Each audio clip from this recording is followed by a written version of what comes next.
नमस्कार साथियों, स्वागत है आपका हमारे YouTube चैनल में। आप छत्तीसगढ़ की किस जगह से हमारे समाचार सुन रहे हैं, कृपया कमेंट बॉक्स में लिखकर हमें जरूर बताएं। रायपुर से प्रस्तुत है छत्तीसगढ़ के प्रादेशिक समाचार। समाचारों के साथ मैं रजनी शुक्ला। पहले मुख्य समाचार। विधानसभा चुनाव जीतने के बाद सांसद अरुण साव और गोमती साव ने लोकसभा सदस्यता से दिया इस्तीफा। कहा, छत्तीसगढ़ की बेहतरी के लिए काम करेंगे। भारत रत्न डॉक्टर भीमराव अंबेडकर के महापरिनिर्वाण दिवस पर राष्ट्रपति और प्रधानमंत्री ने दी श्रद्धांजलि। छत्तीसगढ़ में भी अनेक कार्यक्रम आयोजित किए गए। अग्निवीर थल सेना भर्ती रैली जांजगीर में 15 दिसंबर से होगी शुरू। प्रदेश भर से युवा भाग लेंगे। और मिचोंग तूफान के असर से बस्तर संभाग के कई स्थानों पर मूसलाधार बारिश। रायपुर सहित कई जिलों के तापमान में गिरावट। अब समाचार विस्तार से। भारतीय जनता पार्टी के राष्ट्रीय अध्यक्ष जेपी नड्डा के निर्देश पर छत्तीसगढ़ से सांसद अरुण साव और गोमती साव ने अपना इस्तीफा दे दिया है। दोनों सांसदों ने लोकसभा अध्यक्ष ओम बिरला को सहयोग के लिए धन्यवाद देते हुए उन्हें अपना इस्तीफा सौंपा। सांसद पद से इस्तीफा देने से पहले श्री साव और श्री गोमती साव ने नई दिल्ली में प्रधानमंत्री नरेंद्र मोदी से मुलाकात की। इस्तीफा देने के बाद श्री साव ने कहा कि संसद में उन्होंने लोकतंत्र की गहराइयों को समझते हुए प्रधानमंत्री और केंद्रीय गृह मंत्री के मार्गदर्शन में जो सीखा है वह छत्तीसगढ़ राज्य की जनता की सेवा और राज्य के सुशासन पूर्ण विकास के लिए सहयोगी साबित होगा। वहीं श्रीमती साय ने कहा कि पार्टी के निर्देश पर उन्होंने पत्थल गांव से विधानसभा चुनाव लड़ा और अब चुनाव जीतकर छत्तीसगढ़ की बेहतरी के लिए काम करेंगी। भारतीय जनता पार्टी के राष्ट्रीय उपाध्यक्ष और पूर्व मुख्यमंत्री डॉक्टर रमन सिंह ने राज्य के अधिकारियों को आगाह किया है कि वे पिछली तारीख से महत्वपूर्ण फाइलों को स्वीकृत कर रहे हैं, जो कि अनुचित है। डॉक्टर सिंह ने ट्वीट कर कहा कि सभी अधिकारी प्रशासनिक व्यवस्था का अंग हैं और जब तक प्रदेश में नई सरकार का गठन नहीं होता तब तक ऐसे कार्यों से बचना चाहिए। मीडिया से चर्चा करते हुए डॉक्टर सिंह ने यह भी कहा कि नई सरकार के गठन के बाद महादेव सट्टा ऐप और भ्रष्टाचार से जुड़े मामलों में ईडी की कार्रवाई में और तेजी आएगी।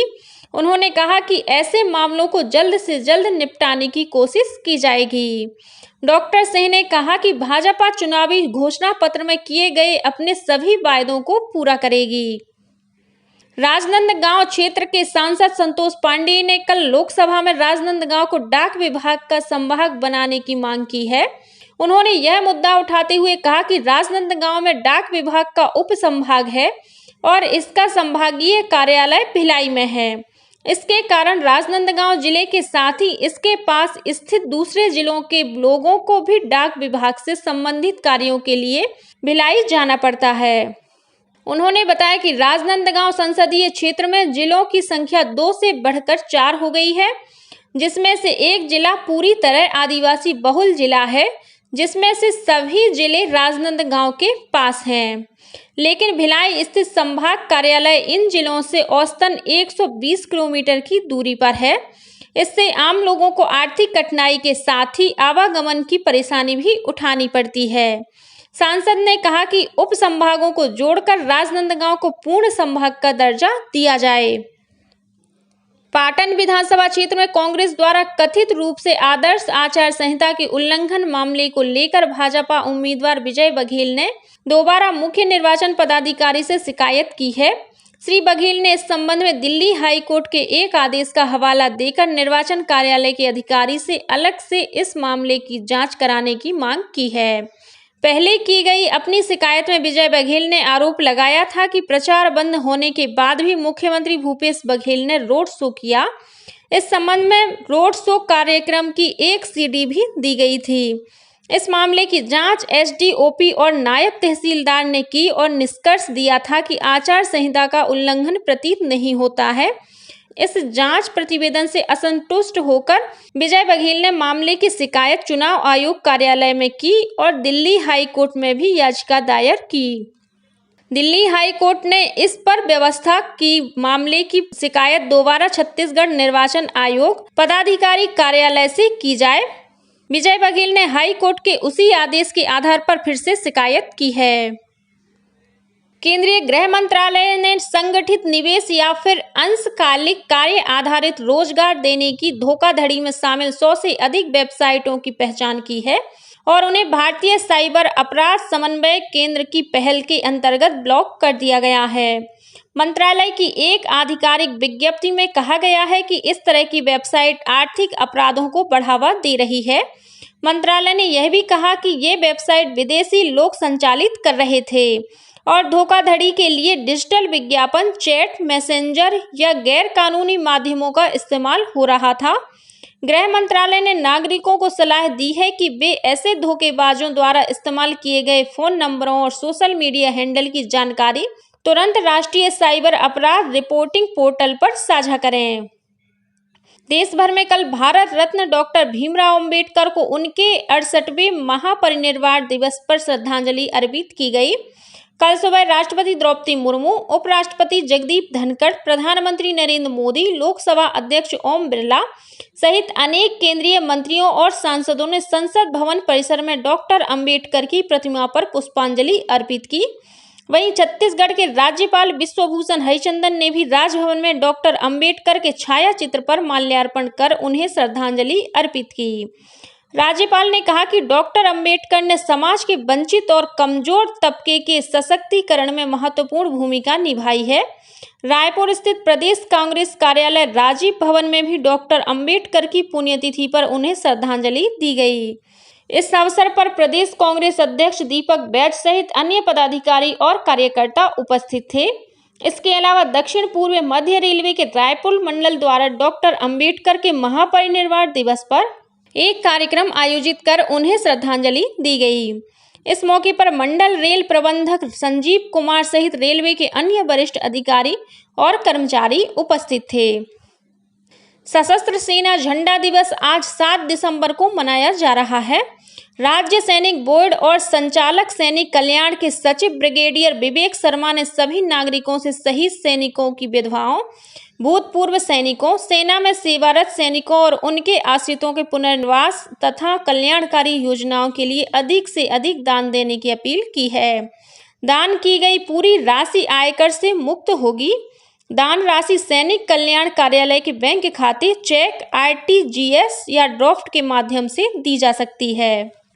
अग्निवीर थल सेना भर्ती रैली का आयोजन 15 से 23 दिसंबर तक जांजगीर में किया जाएगा। इस भर्ती रैली में प्रदेश भर के युवा भाग ले सकेंगे। रायपुर जिला प्रशासन की ओर से रायपुर जिले से शामिल होने वाले पात्र उम्मीदवारों के लिए निःशुल्क बस सुविधा उपलब्ध कराई जाएगी। भर्ती रैली में 18 दिसंबर को होने वाली परीक्षा के लिए 17 दिसंबर को और 20 दिसंबर की परीक्षा के लिए 19 दिसंबर को रायपुर के पुराना पुलिस मुख्यालय परिसर से दोपहर 12 बजे बस रवाना होगी। यह बस जांजगीर के खोखरा भाटा स्थित भर्ती स्थल पुलिस लाइन जाएगी। निःशुल्क बस सुविधा का लाभ लेने के लिए पात्र उम्मीदवार अपना नामांकन जिला रोजगार कार्यालय रायपुर में 14 दिसंबर तक करवा सकते हैं। राज्य के मुख्य सचिव अमिताभ जैन ने भू पंजीयन विभाग में रजिस्ट्री का काम करने वाली झारखंड की एक आईटी कंपनी को दोबारा एक्सटेंशन नहीं देने के निर्देश दिए हैं। बताया जाता है कि इस कंपनी ने राज्य में काम करने की अपनी 5 साल की अवधि 2 साल पहले ही पूरी कर ली थी, लेकिन कंपनी को लगातार एक्सटेंशन दिया जा रहा था।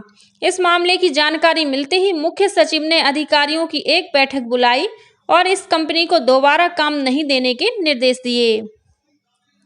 केंद्रीय स्वास्थ्य मंत्रालय और आयुर्विज्ञान में राष्ट्रीय परीक्षा बोर्ड ने कल कार्डियोपल्मोनरी रिससिटेशन सीपीआर पर एक राष्ट्रव्यापी जन जागरूकता और प्रशिक्षण कार्यक्रम का आयोजन किया। नई दिल्ली में आयोजित प्रशिक्षण कार्यक्रम में केंद्रीय स्वास्थ्य मंत्री डॉक्टर मनसुख मांडविया ने भाग लिया। श्री मांडविया ने कहा कि इस कार्यक्रम का उद्देश्य कार्डियक अरेस्ट यानी कि हृदय गति रुक जाने पर तत्काल चिकित्सा सहायता देने के बारे में जागरूकता बढ़ाना है।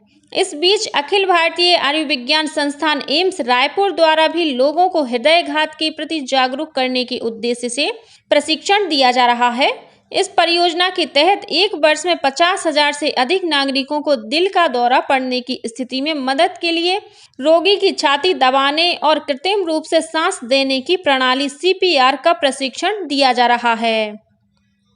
राजधानी रायपुर में कल दूसरे दिन भी नगर निगम ने अतिक्रमण हटाने का अभियान जारी रखा। कल रिंग रोड के पास बकरा मार्केट के पीछे सड़क पर बनी दुकानें और अंबेडकर अस्पताल के बाहर अवैध रूप से लगाई गई गुमटियों और स्टॉलों को हटाया गया। वहीं शंकर नगर में राजीव भवन के सामने और जब्बार नाला VIP तिराहे के पास अवैध रूप से बनाई गई दुकानें भी तोड़ी गईं। बताया गया है कि इन दुकानों की वजह से सड़क पर यातायात प्रभावित हो रहा था और लगातार जाम की स्थिति बन रही थी। अहमदाबाद में आयोजित तीसरी महिला लीग राष्ट्रीय जूडो प्रतियोगिता में छत्तीसगढ़ के खिलाड़ियों ने शानदार प्रदर्शन किया है। कोंडागांव जिले की जूडो खिलाड़ी रंजिता ने स्वर्ण और बिलासपुर जिले की चांदनी ने कांस्य पदक जीता है। इस उपलब्धि पर प्रदेश जूडो संघ ने इन खिलाड़ियों को शुभकामनाएं दी हैं। और अब पेश है मौसम का हाल। मिचोंग तूफान के असर से राज्य के मौसम में काफी बदलाव आया है। बस्तर संभाग के कई इलाकों में बीते 24 घंटों से मूसलाधार बारिश हो रही है। वहीं अन्य जगहों पर तापमान में भारी गिरावट दर्ज की गई है और हल्की से मध्यम बारिश का दौर भी जारी है। बीजापुर जिले में लगातार हो रही बारिश और ठंड के कारण जनजीवन अस्त व्यस्त हो गया है। वहीं खेतों में लगी फसलों को भी बेमौसम बारिश से नुकसान पहुंचा है। खरीदी केंद्रों में भी खुले में पड़े धान से भरे बोरों के भीगने की खबर मिली है। जगदलपुर के शहरी और ग्रामीण अंचल में बारिश होने के साथ ही करीब 20 किलोमीटर प्रति घंटे की रफ्तार से हवाएं चल रही हैं। तापमान में 7 डिग्री सेल्सियस से अधिक की गिरावट दर्ज की गई है। अधिकतर जगहों पर शीतलहर की स्थिति बनी हुई है। वहीं राजधानी रायपुर सहित आसपास के इलाकों में भी कड़ाके की ठंड पड़ रही है। मौसम विभाग ने रायपुर सहित मध्य और दक्षिण क्षेत्र में कोल्ड डे घोषित कर दिया है। आने वाले 2 दिनों तक मौसम के ऐसे ही बने रहने की संभावना है। मौसम विभाग के मुताबिक एक अवदाब दक्षिण छत्तीसगढ़ के ऊपर स्थित है। साथ ही ऊपरी हवा में एक चक्रवात भी बना हुआ है। इसके असर से प्रदेश में आगामी 24 घंटों के दौरान अनेक स्थानों पर हल्की से मध्यम वर्षा होने अथवा गरज चमक के साथ छींटे पड़ने की संभावना है। वहीं 1-2 स्थानों पर आकाशीय बिजली गिरने की भी चेतावनी दी गई है। इसी के साथ छत्तीसगढ़ के समाचारों का ये बुलेटिन समाप्त हुआ। नमस्कार।